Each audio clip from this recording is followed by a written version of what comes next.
Success, I said success is first of all what?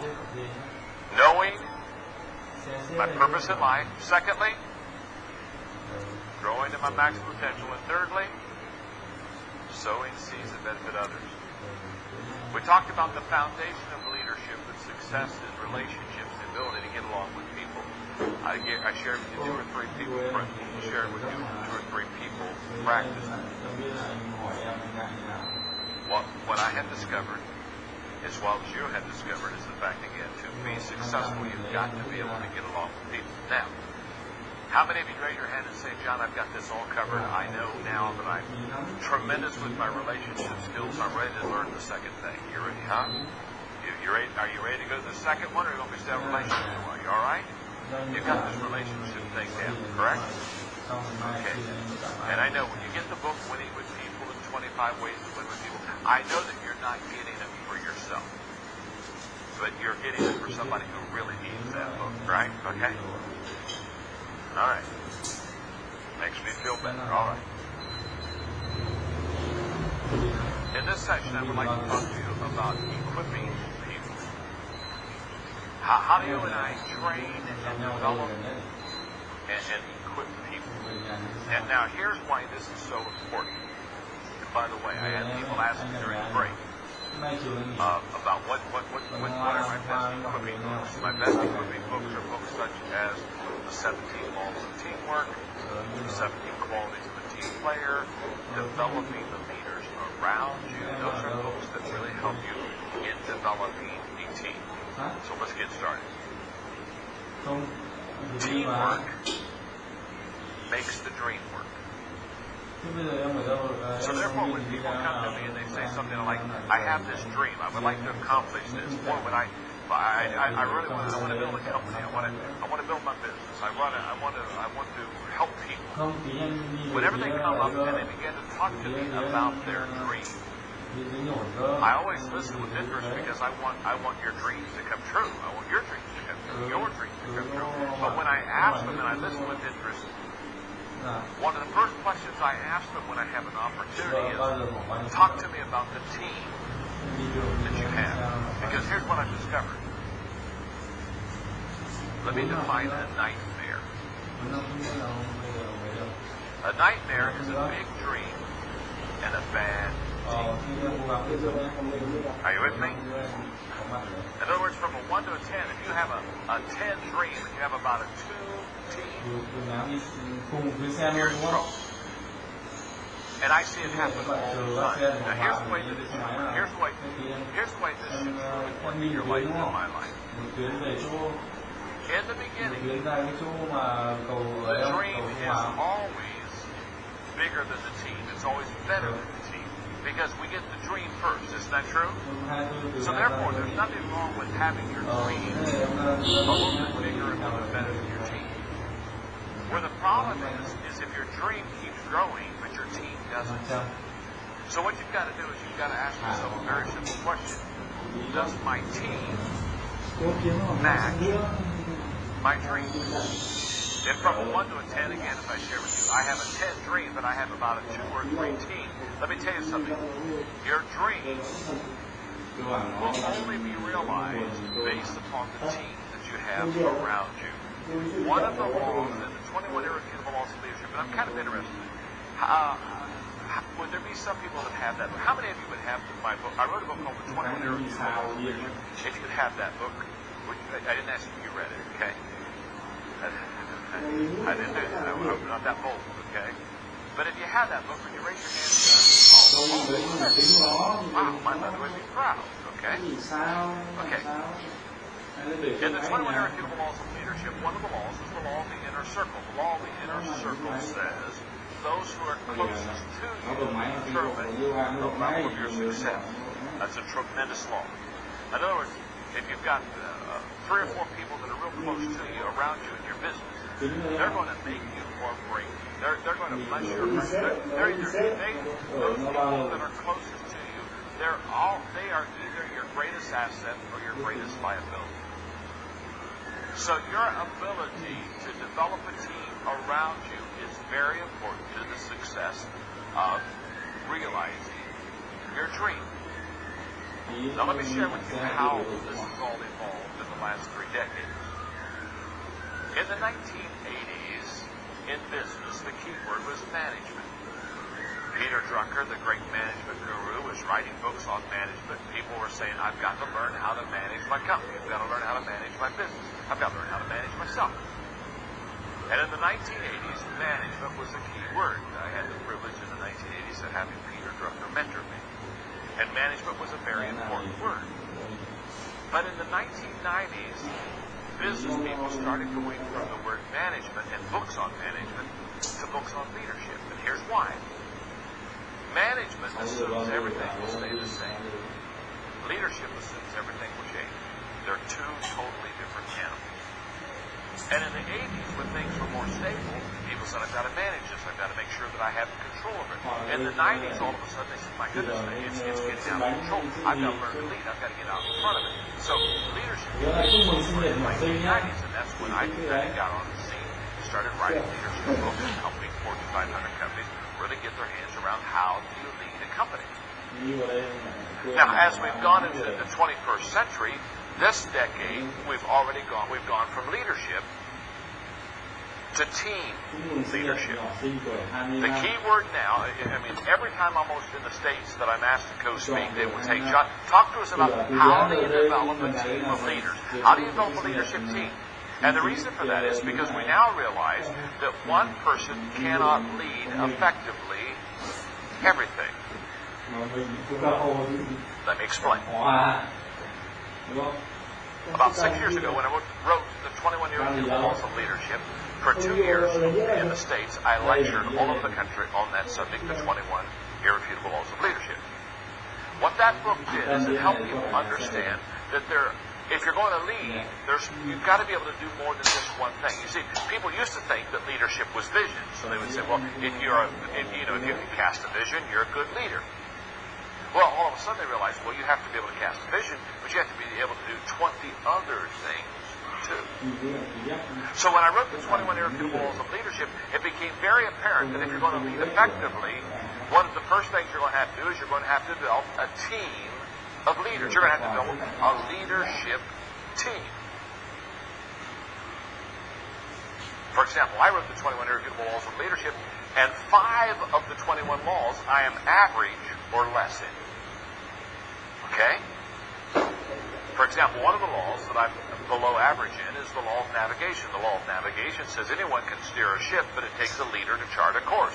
I am not a good navigator. I'm big picture. I don't want to do the day-to-day navigation. I've got people around me that do all the day-to-day stuff, but I don't want to do that. I'm not a very good leader. And so therefore, I have all of my companies in one building in Atlanta, Georgia.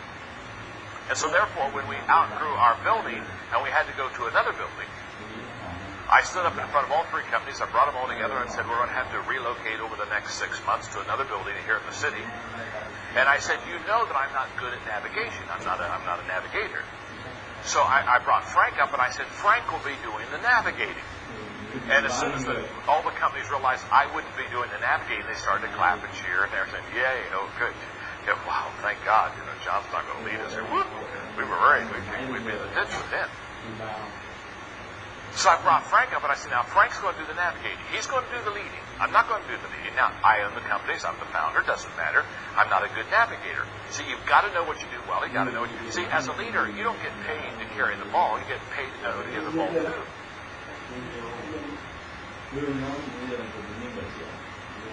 And so I said, Frank, I'm going to give you the ball. You're a better navigator. You're a 10 on navigation. I'm a 1. So Frank will be navigating. So I brought Frank up. Everybody clapped. I said, now, Frank, what that means is I'll follow you.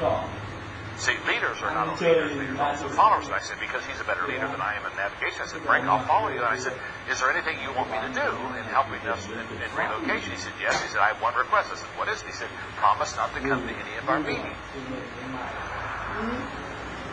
And I raised my right hand and said, okay, I promise I won't come to any of your meetings. And everybody cheered. Oh, thank God, he's not coming to me. Okay, we're going to be okay. And I didn't. I didn't do anything. Yeah.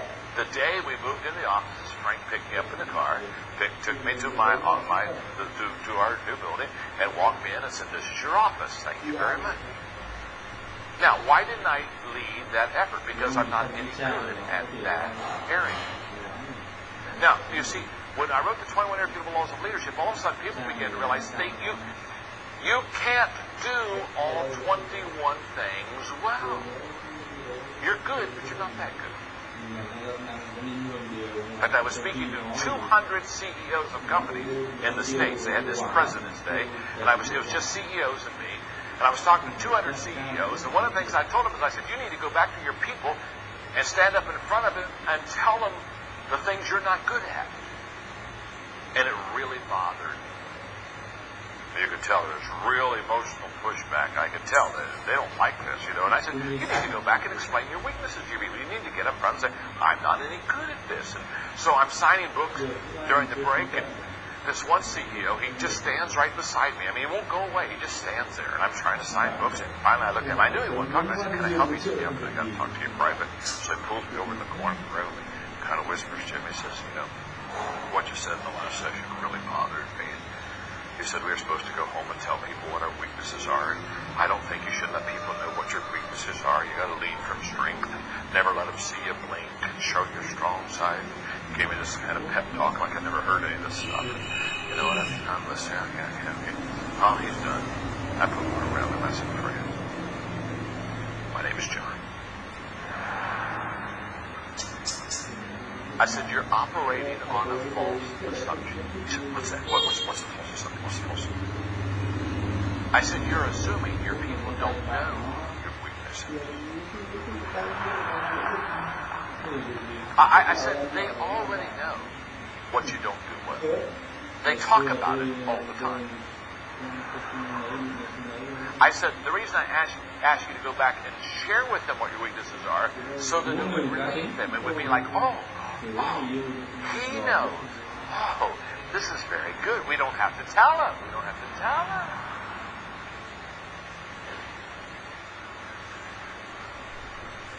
So I'm doing this lecture, this series of lectures on the 21 Laws of Leadership throughout the States. And I'm signing books, and I have this kid who just gets his MBA degree.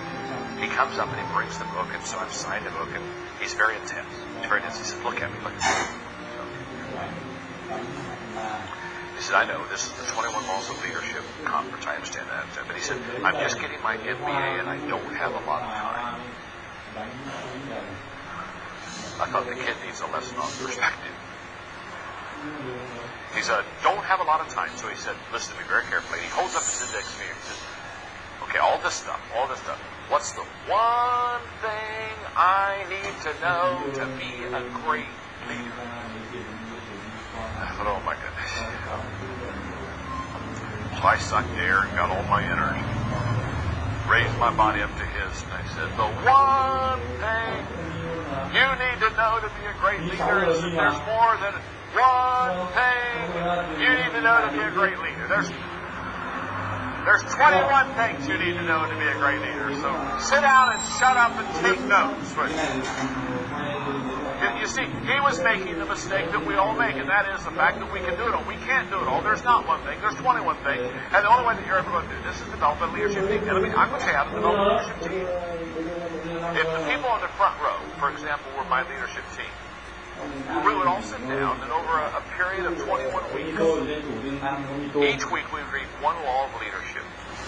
We'd read it together. In fact, what I would do is I'd say, you get week 1, you teach week 2, you teach law 3, you teach law 4, and we just sit in a group, and we teach laws, and after we're done teaching the 21 laws of leadership, reading it and teaching it to each other, and sitting around the group, then what we would do is we would all personally evaluate ourselves on the 21 laws from a 1 to a 10. So on the law of navigation, I'd say I'm a 1.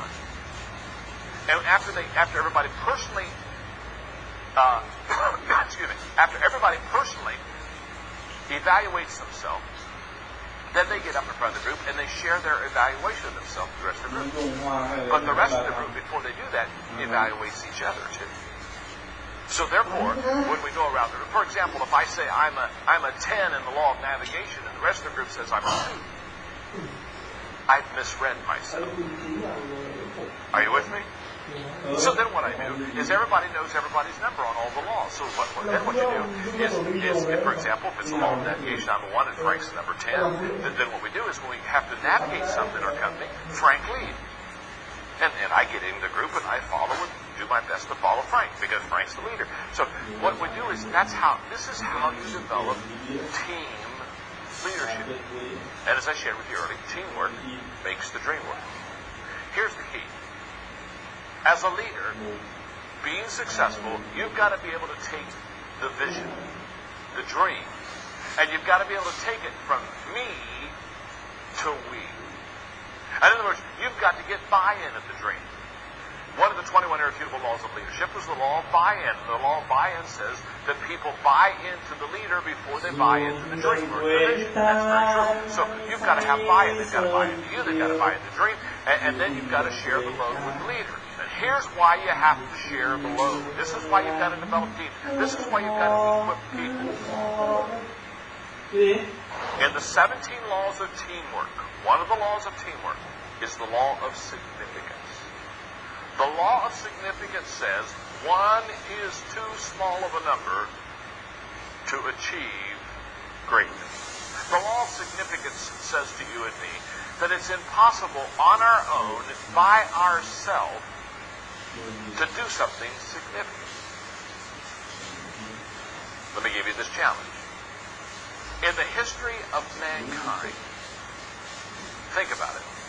Name one person without the help of anyone else, by himself or by herself, without anyone else's help, ever achieve something significant for mankind. I was in Joburg, South Africa, speaking about 10,000 business leaders, and all I was doing all day long was teaching the laws of teamwork. And I looked at these 10,000 people, and I threw out that challenge in Joburg. I said, name one person by himself or by herself, without the help of anyone else, that's ever done something significant for mankind. And as soon as I said it, some guy up in the balcony, it's like he was waiting for this question all his life. Some guy up in the balcony, the guy said, Charles Lindbergh, he crossed the Atlantic Ocean in a plane all by himself. And I said, well, yeah, he did go across the Atlantic by himself. And everybody clapped and cheered. They thought he got one. But I said, sir, did you know that Ryan Aeronautical Engineering designed and built the plane? That's how. It's hard to fly across the Atlantic like this. After a while, you just get tired. And I said, sir, did you know that 10 millionaires financed the trip? Any other suggestion? You see, one's too small of a number to achieve greatness. In the States, I don't know if they do this in Malaysia, but in the States, when somebody has been successful financially, a lot of times they like to go around and introduce themselves as a self-made man. Do they do this in Malaysia? Yeah, it comes to life, I'm a self-made man. And whenever they tell me they're a self-made man, I always look at it and say, oh, I am so sorry. Oh. I hate that. So what do you mean you're sorry? I'm not so sorry. Because you see, if you've made everything yourself, you haven't made much.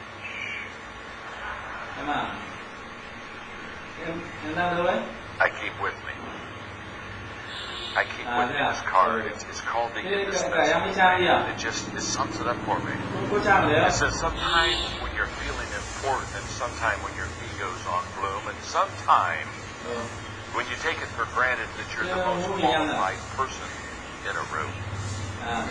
Sometimes when you feel that you're going with an unfillable hole, just follow the simple instruction and see how it humbles your soul. Take a bucket. Fill it with water. Put your hand in it up to the wrist. Pull it out, and the hole remaining is the measure of how much you'll be missed. You may splash all you please when you enter. You can stir up the water galore, but stop and you'll find in a moment that it looks quite the same as before. The moral of this quaint example is do the best that you can. Be proud of yourself, but remember, there's no indispensable man. Okay. I'm not, and you're not. So if you're going to do something significant, you've got to do it with others. You've got to develop a leadership team. You've got to develop a team around you. Let me explain it this way. In the 17 laws of teamwork, one of the laws of teamwork is the law of Mount Everest. The law of Mount Everest says, as the challenge escalates, the need for teamwork elevates. The law of Mount Everest says that the bigger the challenge you have before you, the better team you need to have around you. So if you've got a big challenge in front of you, you've got to get yourself a good team around you. If you're going to climb Mount Everest, you've got to have a good climbing team. It's the biggest mountain in the world. You just can't climb that by yourself. I mean, how foolish would I be if I looked at you and said, boy, I'm having a great time here in KL today, and you know what I'm going to do? As soon as I'm done speaking today, I'm going to jump on a plane and I'm going to fly to Nepal. And I've always wanted to climb Mount Everest, so I've got my shorts and my sneakers. Okay. Now, here's what I want you to see. You're not on the same level with everybody in your department. Make sense? Yes or no? Okay, you got it. Now, here we go. Here's what I want you to see.